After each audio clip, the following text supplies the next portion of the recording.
যে 2012 চনত শিক্ষা বিভাগত আমি স্বচ্ছতা আনিছিলোঁ আৰু 2021 চনত আমি পুলিচৰ পৰা আৰম্ভ কৰি অসমৰ প্ৰতিটো বিভাগতে আমাক শিক্ষক লাগে, আৰক্ষী লাগে, নতুনকৈ কলেজ খোলাৰ প্ৰয়োজন আছে। তো হেল্ল' নমস্কাৰ, কুমৰুক সুদং লগতে কোলম্বাই কাৰ্ডুম কি খবৰ? মোৰ খবৰ ভালেই, নিশ্চয় আপোনালোকৰ খবৰ ভালেই আছে। ভিডিঅ'টো মই বেছি দীঘল কৰিব নোৱাৰিম, লগতে বহুতখিনি টাইমো মই কেমেৰালৈ চাব নোৱাৰিছোঁ, কিয় যিহেতু আপোনালোকে দেখিছে মোৰ চকুটো ফুলি গৈছে। মই বেছি টাইম মোবাইললৈ চাই থাকিব নোৱাৰিছোঁ, চকু পানী ওলাই আছে বাৰে বাৰে। কিন্তু হ'লেও ভিডিঅ'টো মই যেনে তেনে বনাইছোঁ, যিহেতু আপোনালোকে মোক প্ৰশ্ন কেইটামান সুধি আছে। আজি GT লগতে PGT তেওঁলোকৰ এপইণ্টমেণ্ট দিলে, মানে পষ্ট গ্ৰেজুৱেট টিচাৰ লগতে গ্ৰেজুৱেট টিচাৰসকলৰ তেওঁলোকৰ আজি এপইণ্টমেণ্ট দিলে। আৰু বহুতে আশা কৰি আছিলে যেন আজি অসম পুলিচৰ এপইণ্টমেণ্ট ডেট আমি পাম বুলি আশা কৰি আছিলে। বৰ্তমান মই CM ছাৰৰ লাইভ ভিডিঅ'টো চালোঁ, যেনে তেনে চালোঁ, মিছা নকওঁ, একদম চকুৰ পৰা চকু পানী ওলাই আছে বাৰে বাৰে। কিন্তু হ'লেও আপোনালোকৰ কাৰণে চেষ্টা কৰিলোঁ, লগতে নিজৰ কাৰণেও চালোঁ যেন কিবা এটা ডেট দিব নেকি বুলি। তো ইয়াৰ বিষয়ে তেওঁ একো নক'লে যেন অসম পুলিচৰ এপইণ্টমেণ্ট কেতিয়া দিয়া হ'ব। লগতে আজি এটা ইম্পৰ্টেণ্ট ডেটো আছিলে, ডেটটো কি আছিলে হয়তো সকলোৱে গম পায়। ডেটটো মই কি আছিলে এইটো ক'ব বিচৰা নাই, আৰু বাকী এনেকৈ কৈ দিছোঁ। আৰু এটা ডেট আছিলে যেন আজি কিবা এটা আমি ফাইনেল জাজমেণ্ট পাম, এনেকৈ কিবা পাম বুলি আশা কৰিছিলে, কিন্তু এইটো বিষয়ে একো নহ'লে। লগতে আপোনালোকৰ কাৰণে এটা বেয়া খবৰ যেন যিমানখিনি বৰ্তমান অসম পুলিচৰ লগতে APR যিমানখিনি ভেকেঞ্চিৰ কাৰণে অপেক্ষা কৰিছিলে যোনটো এপইণ্টমেণ্টৰ কাৰণে, তেওঁলোকৰ কাৰণে কৈ দিছোঁ যেন এই মাহত আপোনালোকৰ এপইণ্টমেণ্ট নাপায়। আপোনালোক কৈ দিছোঁ যেন এপইণ্টমেণ্ট এই মাহত আপোনালোকে নাপায়, কাৰণ বহুত আছে, নিজেও গম পায়, অনলাইন চেক কৰিব গম পাই যাব। মই ইয়াত ক'ব বিচৰা নাই, নহ'লে ইয়াত ক'লে বহুতে খেলি মেলি মোৰ কাৰণে লাইভত ডিষ্টাৰ্ব দিয়ে, এইটো কাৰণে মই ইয়াত ক'ব বিচৰা নাই।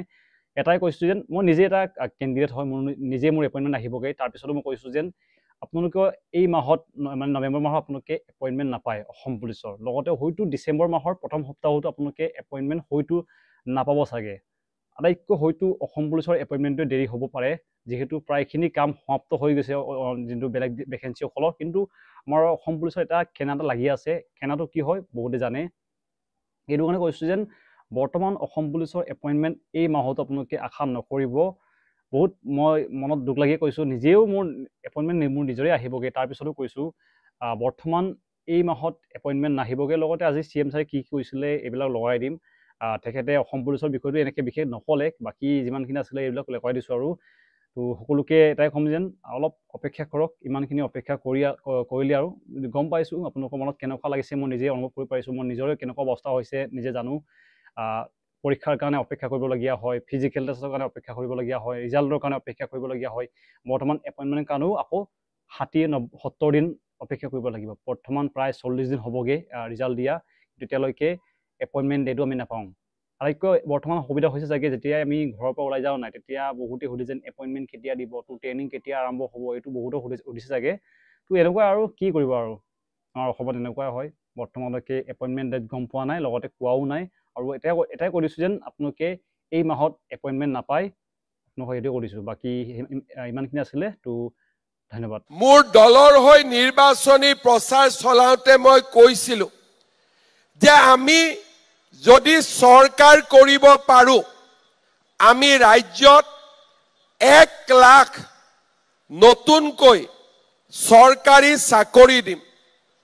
মোৰ মনত এটাই ধাৰণা আছিলে যে 2012 চনত শিক্ষা বিভাগত আমি স্বচ্ছতা আনিছিলোঁ আৰু 2021 চনত আমি পুলিচৰ পৰা আৰম্ভ কৰি অসমৰ প্ৰতিটো বিভাগতে আমি স্বচ্ছতা আনিম।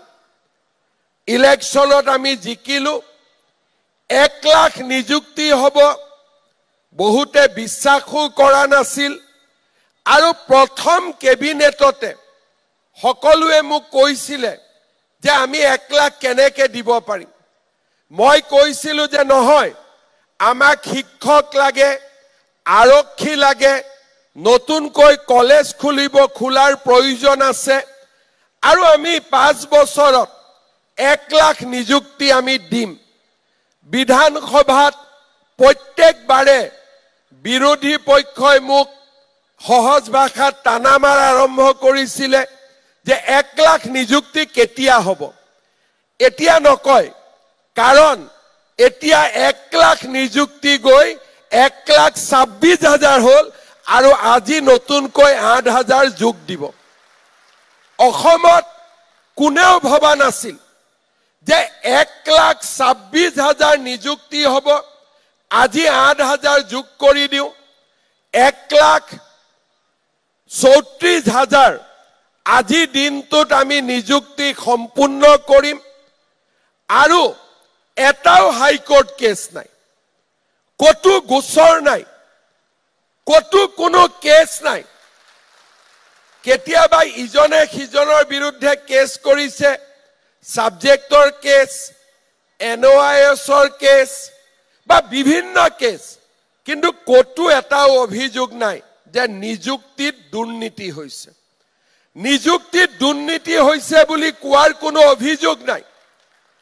প্ৰথম দুই এবাৰ ৰাজনৈতিক নেতাসকলে কব যত্ন কৰিছিল কিন্তু প্ৰত্যেকটো নিযুক্তি এনেকে আমি মুকলি আকাশৰ তলত দিছিল আৰু আমি ডাঠি কৈছিল যে এই নিযুক্তিত কোনো মন্ত্ৰীৰ খুলখালি একো নাই কোনো মন্ত্ৰীৰ ভায়েকো নাই কোনো বিধায়কৰ ঘৈণী একো নাই ই অসমৰ যুৱক যুৱতীৰ মেধা শক্তিৰ এক উৎসৱ আজি আমি প্ৰত্যেকটো নিযুক্তিত অসমৰ মেধা শক্তিৰ যুৱক যুৱতীৰ সামূহিক শক্তিৰ এক উৎসৱ পালন কৰো আপোনালোকৰ হাঁহি থকা মুখবোৰ দেখি আমি গভীৰ আনন্দ লাভ কৰো যে ৰাজনীতিত আজি আমি এটা নতুন ৰূপ দিবলৈ সক্ষম হৈছো